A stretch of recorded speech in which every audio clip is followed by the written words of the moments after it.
귀한 자리에 또 귀한 시간에 이렇게 저를 초대해 주셔서 함께 말씀을 섬길 수 있도록 우리 불러주신 우리 박 목사님 감사드리고요. 우리 장로님들 그리고 우리 성도님들에게 감사 인사를 드립니다.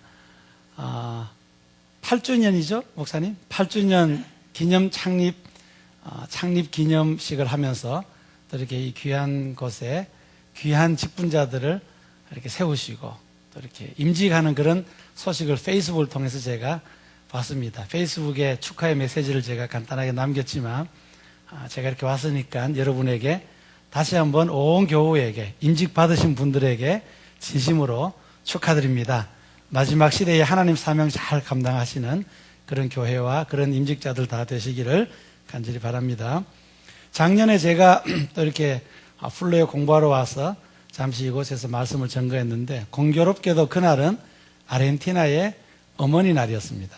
그래서 미국은 어머니 날이 5월 달인데 10월 달이 아르헨티나 어머니 날, 어머니 주일날 이렇게 말씀을 나눴는데 어머니 주일을 앞두고 미국에 공부하러 간다고 그랬더니 주위의 분들이 남편으로서 아내에게 어머니 주일날 그렇게 도망갔다가 앞으로 1년 동안 어떻게 그 뒷감당을 하겠냐고 그렇게 공갈을 하기도 했습니다.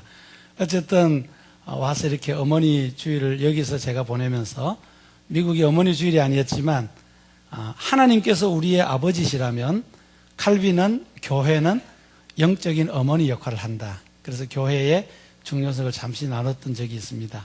오늘은 마침 우리 미국의 아버지 날 그리고 남미 아르헨티나에도 같은 아버지 날입니다. 그래서 여러분들에게 그 아버지 날 아버지 그 축하 인사를 또 이렇게 드리게 되어서 영광스럽게 생각합니다. 우리 아버님들 정말 주님 큰 축복 가운데 능력 있는 아버지의 삶 사시기를 주님의 이름으로 간절히 축원합니다.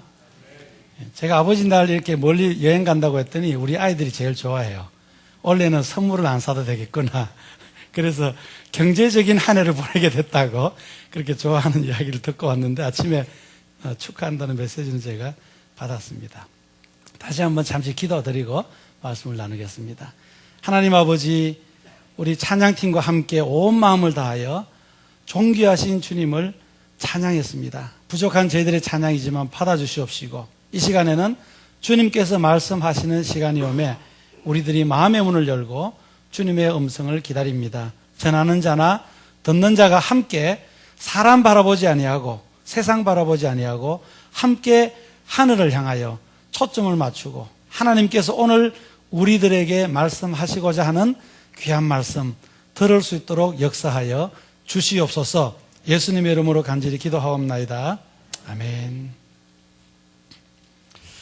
아르헨티나 북부 지방에 인디언 마을이 있습니다. 아르헨티나는 인디언이 굉장히 적은 나라로 그렇게 알려져 있는 나라인데 그래도 북쪽으로 한 1000km에서 1600km 여기식으로 말하면 한 700~800마일에서 1000마일 정도의 거리에 인디언들이 살고 있는데 그 인디어 부족 중에 목고비라고 하는 부족이 있습니다.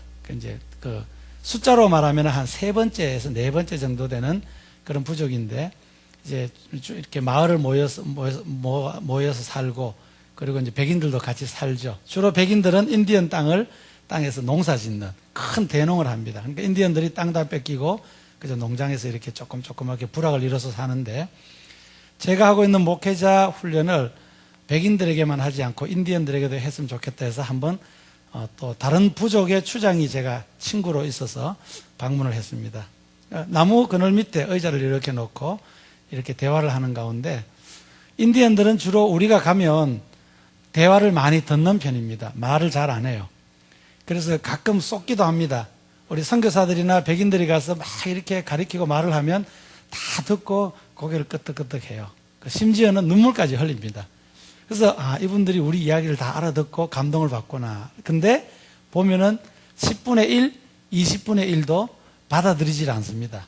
백인들에 대한 그 계속해서 내려오는 그런 좋지 못한 감정 때문에 침입을 받은 이제 백성으로서 그런 마음이 있는데 자기들끼리는 돌아가면 다 디스커스하고 또 백인들 욕도 하고 잘못된 점을 지적하는데 그날은 그분이 대화를 다 이렇게 왜 왔는지 무엇을 위해서 왔는지를 설명했더니 나중에 그분이 얘기를 하시더라고요. 한 40 정도 되신 분인데 나중에 알아보니까 나이가 한 40 됐는데 외관상으로는 저보다 훨씬 나이가 많은 한 60 이상 정도 돼 보이는 할아버지처럼 이빨도 다 빠지고 얼굴도 주름도 있고 그런데 아이들을 보니까 뭐 8살, 9살, 10살 요런 게 정도 되는 아이들이 뛰어놀더라고요.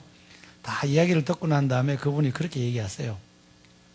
선교사님, 우리가 그동안에 땅도 빼앗기고 문화도 착취당하고 언어도 착취당하고 계속해서 어려움을 당하오는 대를 이어서 왔는데 그래도 우리가 하나님을 믿고 지금까지 살아왔습니다. 그런데 우리가 믿는 하나님 말도 못하고 성경을 읽을 줄 모르니까 아무래도 우리가 믿는 하나님을 잘 알지 못하고 믿었던 것 같습니다.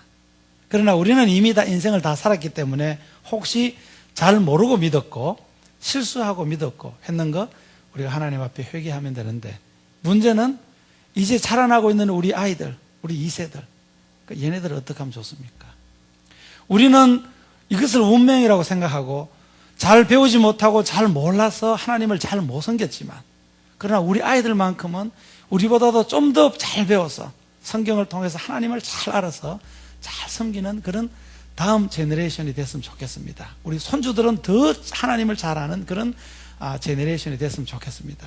앞으로 기회가 되면은 우리에게 와서 이렇게 교육을 부탁했습니다. 제가 그 소리를 눈방울에 이슬 같은 눈물이 맺혀서 돌아오는 길에 그 얼굴을 잊을 수가 없습니다. 제가 거기에서 아버지의 마음을 봤습니다. 아무리 가난하고 아무리 힘들고 남노하고 정말 속박된 그런 삶을 살았지만은 자기 자식을 향한 그 애틋한 마음, 나보다는 우리 자식이 더 잘 살았으면 좋겠다라고 하는 그 마음은 그 인디언들에게도 있다고 하는 것을 제가 발견하고 굉장히 마음이 아프고 그런 눈물 흘리는 그런 마음으로 제가 돌아온 적이 있습니다. 목사님 말씀하셨지만 풀러신학교에서 그동안에 공부하고 이렇게 매년 1년에 한 번씩 와서 공부했는데 올 때마다 또 이렇게 목사님께서 불러주셔서 격려해 주시고 같이 식사도 해 주시고 같이 대화하면서 많이 이렇게 위로 격려해 주셔서 제가 참 큰 힘을 얻고 중간에 도중 하차하지 아니하고 이렇게 공부를 하게 되어서 너무 참 목사님에게도 감사드리고 우리 성도님들에게도 기도해 주셔서 너무 감사드리는데 이 디민 목회학 박사 제 집사람은 그러더라고요.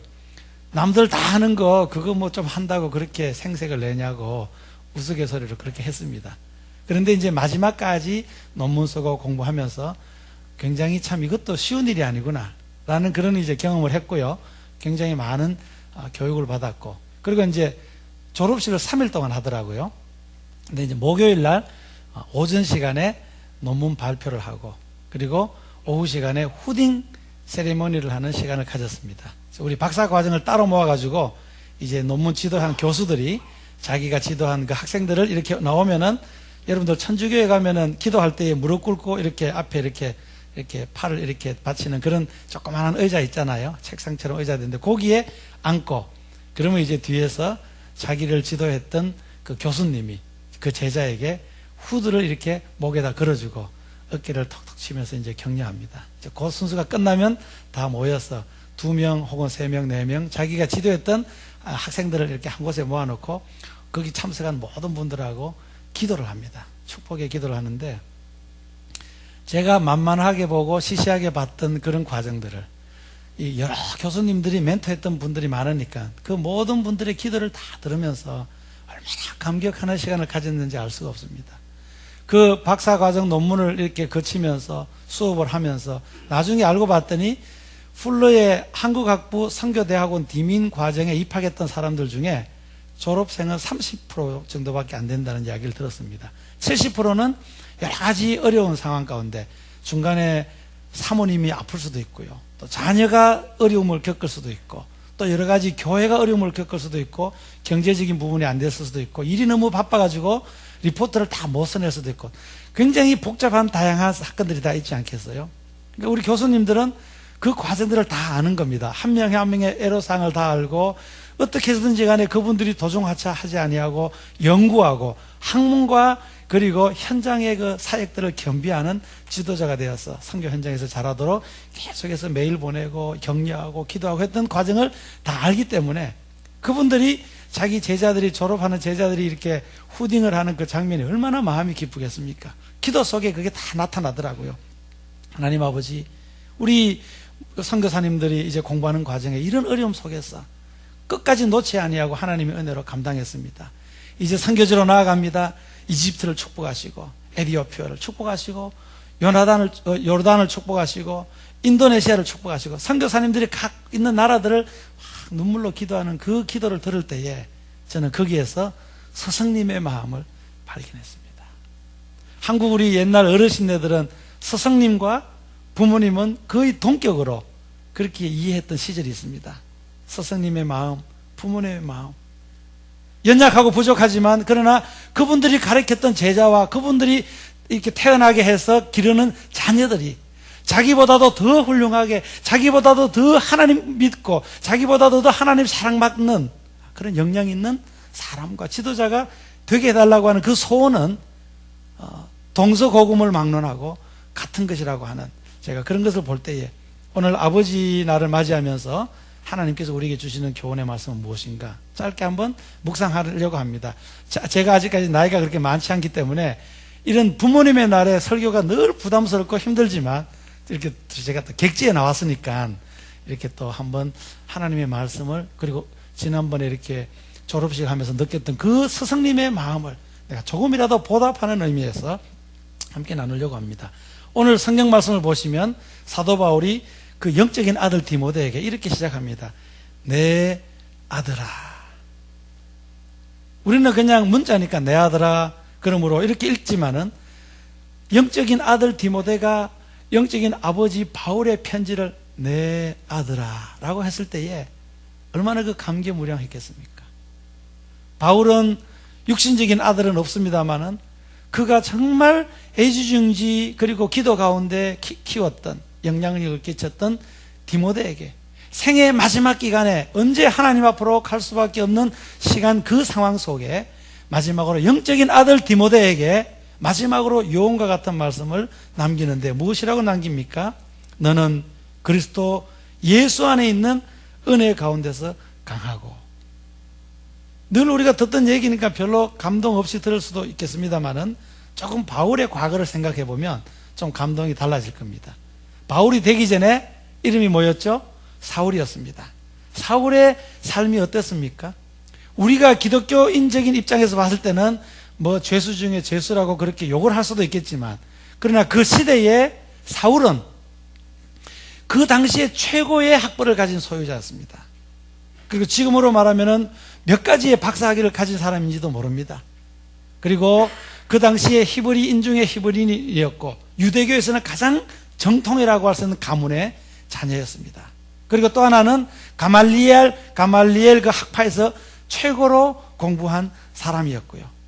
그리고 수많은 군중들도 따라다녔지만 군졸들, 군인들도 경찰들도 따라다니면서 바울의 한마디에 사람들의 수십 명의 사람들의 목숨이 살기도 하고 죽기도 하는 그런 상황이었습니다. 스데반이 죽고 난 다음에 여러분들 그 사건을 기억하시잖아요.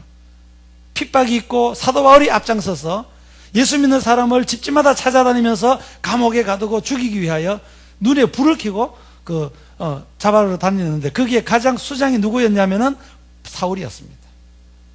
예수님을 만났던 다메섹을 향하는 그 도상에서 무엇하러 갔습니까? 바로 그 일을 위하여. 뒤에서 그냥 수많은 군졸들이 바울을 따라다니며 사울을 따라다니며 한마디의 사울의 말에 모든 사람들이 죽을 수도 있고 살 수도 있는, 그리고 심지어는 죽여도 스데반이 돌에 맞아 죽음에도 불구하고 생명을 죽이는 일에도 모든 군중들이 박수치며 옳다고 생각했으니까 얼마나 사울의 그 입김이 세고 권력이 셌는지 알 수가 없습니다. 수많은 삶의 지식과 경험과 그리고 그 직위와 권력과 그 많은 힘, 모든 것을 소유했다고 하는 이 사람이 인생 말년에 영적인 아들에게 유언을 남길 때는 다른 이야기 하지 아니하고 주 예수 그리스도의 은혜를 이야기를 했습니다.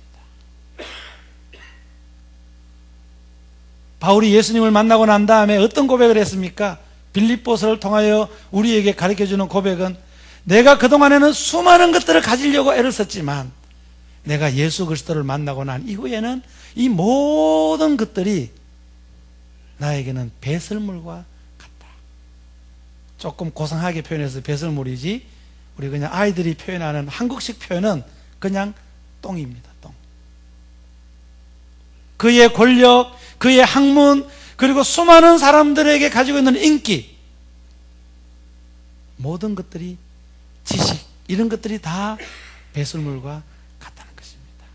그럼 도대체 어떤 사건이 있었길래 바울을 이런 사람으로 만들었습니까? 오늘 사도행전 잠깐 보시면은 읽었던 우리 목사님께서 읽어주셨던 22장 14절 15절을 보시면 제가 간단하게 몇 가지로 요약을 이렇게 할 수 있습니다. 첫째는 우리 조상들의 하나님. 지금 이 내용은 어떤 내용이냐면은 사도 바울이 다메섹을 향하여 가다가 예수님을 만나고 눈이 소경이 됩니다. 소경이 되고 난 이후에 예수님이 나타나셔서 치료의 비결을 가르쳐 주는데 비결이 무엇이냐면은 이제 어느 동네로 들어가면 누구를 만날 것이다.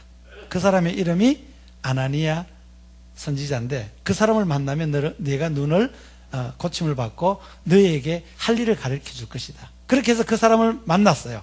아나니아가 바울을 만나고 난 이후에 들려준 아나니아의 말씀을 십수년이 지난 세월이 지난 다음에 바울이 다시 고백을 합니다. 그때에 아나니아를 만나서 들려준 그 말을 고백하는 내용이 오늘 이 본문의 말씀인데 두 번째는 우리 조상들이고 두 번째는 너를 택하여 세 번째는 너로 하여금 자기 뜻을 알게 하시고 네 번째는 그 의인을 보게 하시고 여기서 말하는 그 의인은 예수 그리스도를 이야기합니다. 다섯 번째는 그 입에서 나오는 음성을 듣게 하시고 여섯 번째는 그를 위하여 일곱 번째는 정인이 되리라. 많은 사람들 앞에 정인이 되리라. 그렇게 하셨습니다. 이 말씀을 세 가지로 간단하게 다시 정리를 하면은요. 첫 번째는 선조들의 하나님이 당신을 택했다. 아나니아의 말씀은 메시지는 그거에 쓰였습니다. 사울이여 당신이 지금 이렇게 예수님을 만나게 되고 새로운 인생을 시작하게 되는데 그것은 다른 어떤 요인이 있었던 것이 아니고 선조들의 하나님이 당신을 택했기 때문이라는 것입니다. 여기에는 두 가지 굉장히 중요한 포인트가 있습니다. 누가 택했느냐 그리고 어떤 행위로 하셨느냐인데 첫째는 선조들의 하나님. 선조들의 하나님. 우리 좀 이렇게 연세 드신 분들은 선조들에 대한 부분이 그 마음이 참 많았습니다. 그래서 할아버지의 일, 아버지의 일들을 많이들 기억하시죠. 그런데 요즘에 우리 젊은이들은 포스트 모더니즘에 살다 보니까 어느 나라를 막론하고 선조들에 대한 기억이 굉장히 가물가물합니다. 그때 이야기를 하면 이해를 잘 못하는 부분이 많아요. 그래서 6.25 때 영화를 보여주면 이해가 안 되고요. 그리고 뭐 이렇게 먹을 것이 없어서 막 굶고 칠뿌리라고 있습니다. 칠뿌리, 나무 이파리, 껍질 이런 걸 먹었다고 하는데 그런 우리 젊은이들은 아빠 배고프면 라면 끓여 먹지 왜 풀을 뜯어 먹어? 이제 이런 요즘에 젊은이들은 이야기를 한다고 합니다. 그러나 중요한 것은 선조들에 대한 기억이 희미하면 희미할수록 다음 세대가 견고한 기초를 놓을 수가 없다는 것을 역사적으로 우리에게 증명하고 있습니다. 많은 선교사님들 자녀들 중에 선교 현장에서 태어나서 모국어를 모르고 현지어를 완벽하게 이렇게 할 줄 안다고 해서 그 사람이 성공한 것이 아니고 그 사람은 반쪽 성공입니다. 왜 그런 리포트가 나왔냐 하면은 선교사 자녀들을 이렇게 다 리서치를 했는데 이 서구 선교사들 100년 사이에 그런 리포트가 있습니다. 현지어를 완벽하게 하는데 모국어를 몰라요. 그럼 얼굴도 다른데 우리 언어를 아니까 서민들은 좋아합니다. 서민들은. 상류층, 지도층으로 올라갈수록 멸시를 받습니다. 너희 나라 말도 못하는 것이 우리에게 뭘 가르치냐. 그 실제로 있었던 그 리서치에서 나왔던 보고들입니다. 그래서 이 조상을 모르면은 이 내 자리가 견고해질 수가 없습니다. 아무리 내가 유능해도요, 견고해질 수가 없습니다. 오늘날 브라질에서 어떤 아이가 2세인데 태어나서 굉장히 그 나라 말을 잘하죠. 근데 한국말을 잘 못했어요. 근데 브라질의 큰 기업에서 이 사람을 스카우트 해가지고 회사원으로 데리고 들어갔습니다. 근데 1년도 안 돼서 내보냈어요. 한국말 잘하는 줄 알고 데리고 왔는데 한국말이 빵점이야. 그래서 한국 기업과 삼성이나 LG나 무슨 현대자동차하고 큰 일을 만들려고 하는데 편지 하나 작성을 못해요. 문서 하나 작성을 못해요. 그러니까 얘는 우리 회사에 쓸모가 없다는 거예요. 포르투게스를 잘하는 아이를 구할 거면 우리나라도 많다는 것입니다. 상파울로 공대, 그 다음에 브라질 그 유명한 대학 나온 사람들이 많은데 왜 너를 우리 회사에 큰 돈을, 많은 돈을 주고 스카우트 했냐면 너는 포르투게스도 잘하지만 한국하고 교류해서 국제 이 무역 관계 속에서 네가 필요하니까 불렀는데 너 한국말 모르니까 나가라. 우리 조상들의 하나님을 기억하지 못하면 내가 어디에서 왔는지 모르기 때문에 미래가 불투명해질 수도 있습니다. 그분이 택했다는 것입니다. 두 번째는 무엇인가 큰 일을 하라고 우리가 선택받은 것이 아니고 사실은 큰 일을 하라고 선택받긴 했지만 그러나 큰 일을 하기 이전에 해야 될 세 가지가 있습니다. 첫째는 자기의 뜻을 알게 한다. 자기 하나님의 뜻을 알게 한다. 두 번째는 의인을 보게 한다. 예수님을 바라보게 한다는 거죠. 세 번째는 그 입에서 나오는 음성을 듣게 한다. 어느 선교사 파송식에서 이렇게 조언을 해주시는 선교사 베테랑 분이 그 선교사들에게 이렇게 이야기를 했습니다. 선교사님들 이제 현장으로 가시면 그곳에 가서 막 땀 흘리고 흙을 만지고 사람들에게 뭔가를 많이 가리키려고 너무 그렇게 애를 쓰지 마세요. 무슨 일을 많이 하는 것도 중요하지만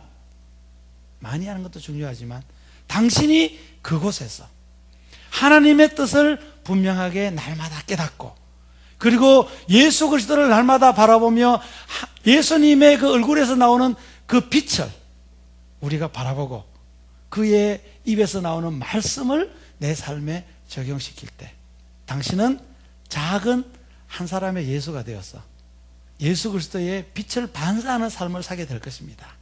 그러면 큰 일 많이 안 하고 뭐 위대한 일, 막 시끄러운 일 안 해도 예수님께서 당신과 함께 임재하신다면 당신이 좀 남노해 보이고 말이 좀 어눌하고 그리고 좀 능력이 없어 보이지만 그곳에서 당신의 얼굴을 통하여 예수 그리스도의 빛이 나타나게 될 것입니다. 아멘. 스데반이 돌에 맞아 죽으면서도 왜 그의 얼굴에 광채가 나타났습니까? 그곳에 하나님의 임재가 함께 했기 때문입니다. 스데반 개인적으로는 아무리 연구를 하고 노력을 해도 돌에 맞아가면서 얼굴에 어떻게 광채를 낼 수 있겠습니까? 화장을 많이 하고 분장을 많이 해서 광채가 났겠습니까? 하나님의 얼굴을 바라볼 때에. 그래서 어떤 성경학자들이 그렇게 이야기합니다. 사도 바울이 돌에 맞아 죽기 직전에 하늘을 우르르 봤다고 성경 기록하는데 그때 누구를 봤느냐? 십자가에 돌아가신 예수님, 스데반을 위하여 죽을 수밖에 없던 그 예수님의 얼굴을 바라보고 예수님이 보좌에서 벌떡 일어났다는 그런 성경학자들도 있습니다.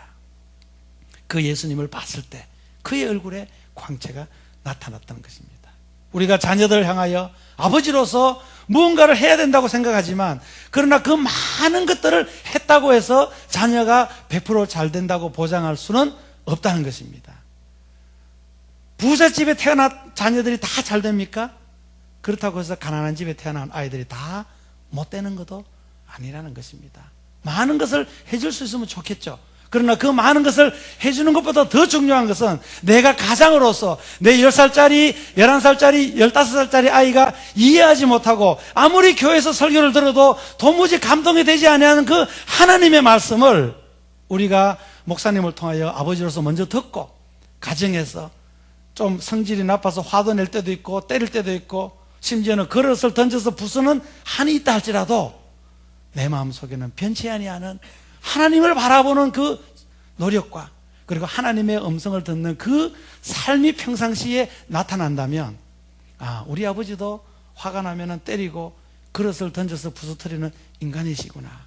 그러나 내가 감히 쫓아갈 수 없는 한 가지가 있다면 그것은 내 나이에서 이해하지 못하고 내 상황으로는 도무지 상상할 수 없는 하나님이 그 분의 속에 계시는구나.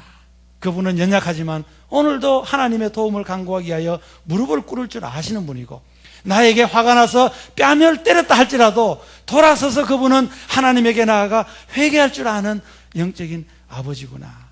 그것이 그 자녀에게 심겨지면요, 그 자녀는 평생 죽어도 하나님을 떠나지 않습니다. 믿습니까, 여러분? 그래서 사도 바울은 아나니아가 준 메시지를 그렇게 요약을 해서 이야기를 했습니다. 세 번째는, 정말로 그 그리스도의 뜻을 알았다면 그냥 그 자리에 있지 말고 나아가십시오. 선교사들에게 그렇게 도전을 하면은 선교지로 나아가야 되겠죠. 그러나 우리 성도님들에게 도전을 하신다면 어디로 나아가야 되겠습니까? 제일 먼저 여러분들이 나아가야 될 장소는 여러분들의 가정입니다. 아버지는 가장입니다. 가장.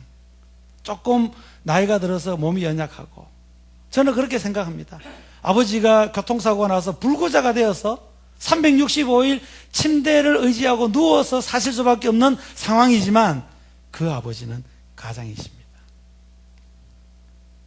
하나님의 권위가 그곳에 임재하신다면, 자녀들이 그 아버지를 아버지로 인정하는 하나님의 권위를 인정한다면, 그 가정은 그 어려운 기간을 다 극복하고 나면은 하나님께서 그 가정을 복을 주신다는 것입니다. 감정을 제가 여러 번 들었습니다. 우리가 어디로 나가야 합니까?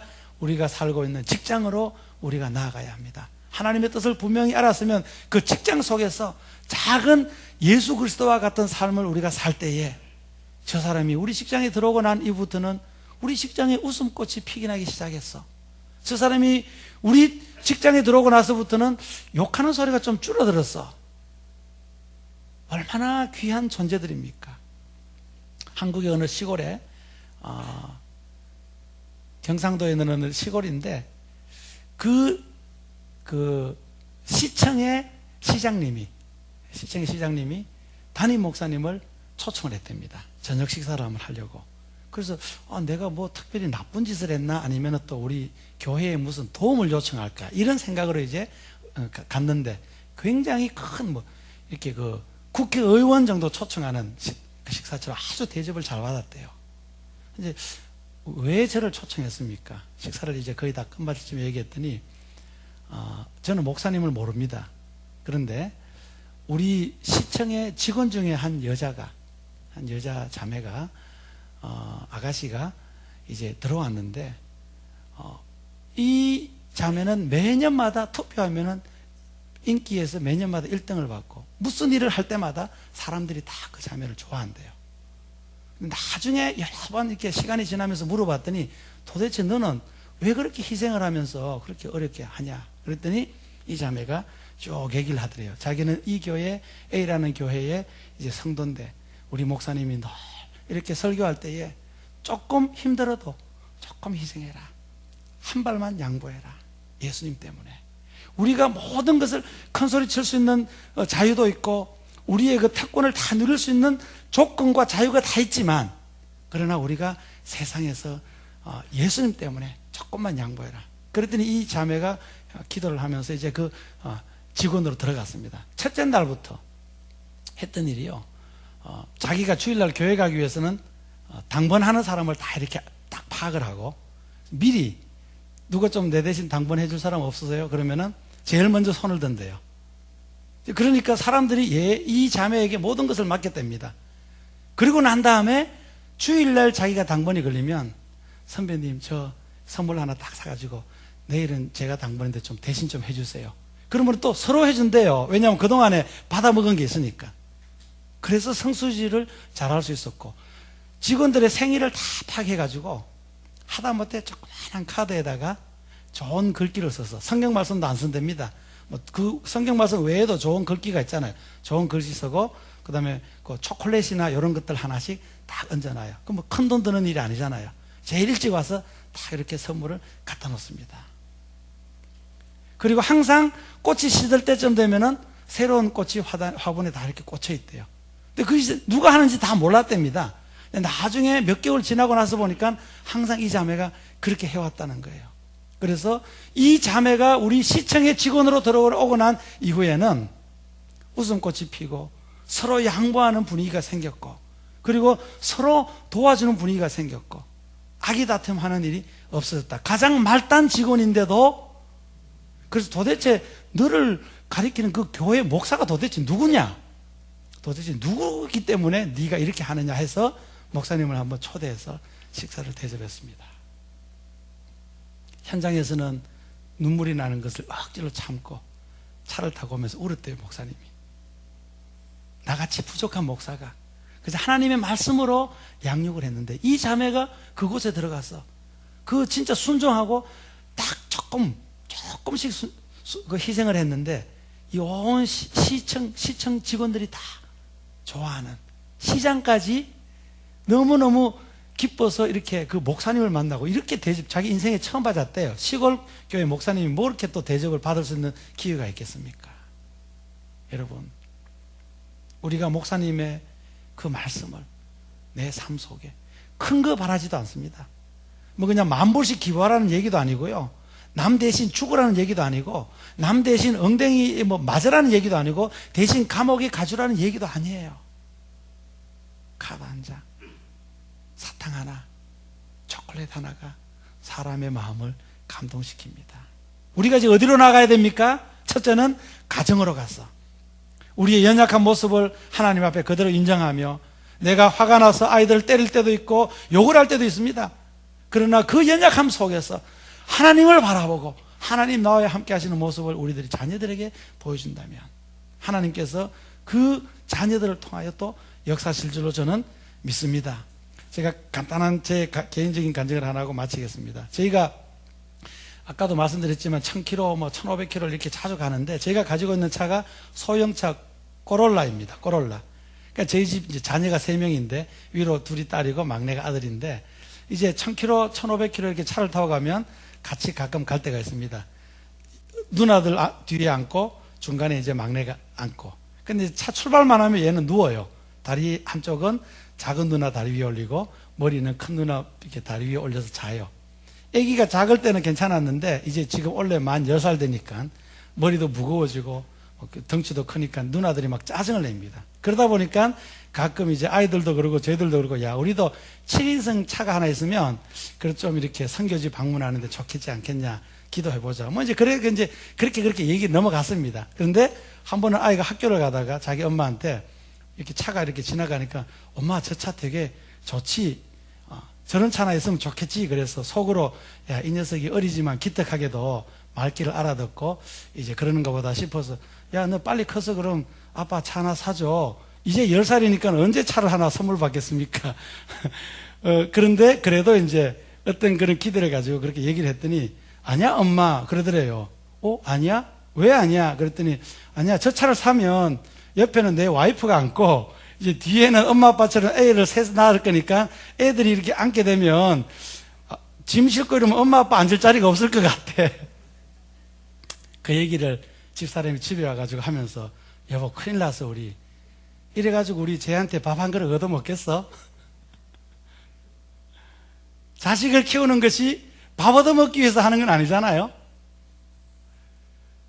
그럼에도 불구하고 우리 자녀들이 나보다도 더 신앙생활을 잘하고 하나님을 더 잘 섬기고 이 땅에서 비록 외형적으로는 좀 약한 부분이 있지만 그러나 속에서부터 감춰진 보화인 진주인 예수 그리스도께서 빛으로 나타나는 그 빛을 바라는 자녀가 되면 얼마나 좋겠는가 그런 생각을 저희들이 해봅니다. 우리 사랑하는 사랑교회 성도님들 동서고금을 막론하고 누구나 자기의 자녀들이 잘 되기를 원하는데 우리는 먼저 아버지로서 어머니로서 신앙을 유대인들이 천대까지 복을 받는다고 했는데 저는 이 설교를 준비하면서 생각을 해봤습니다. 보통 한 대를 40년이나 50년으로 잡는다고 치자고요. 그럼 1000대면은 몇 년이죠? 너무 쉬운 계산이죠. 4000년에서 5000년입니다. 아브라함을 하나님 택하시고 1000대까지 복을 주신다고 한 것이 지금 4000년이거든요. 주전 2000년에 전에 아브라함을 택하셨고 지금 주후 2000년이니까 4000년입니다. 곰곰이 생각해 봤어요. 왜 유대인들이 아직까지도 온 각 나라의 가장 중요한 자리를 다 차지하고 있을까?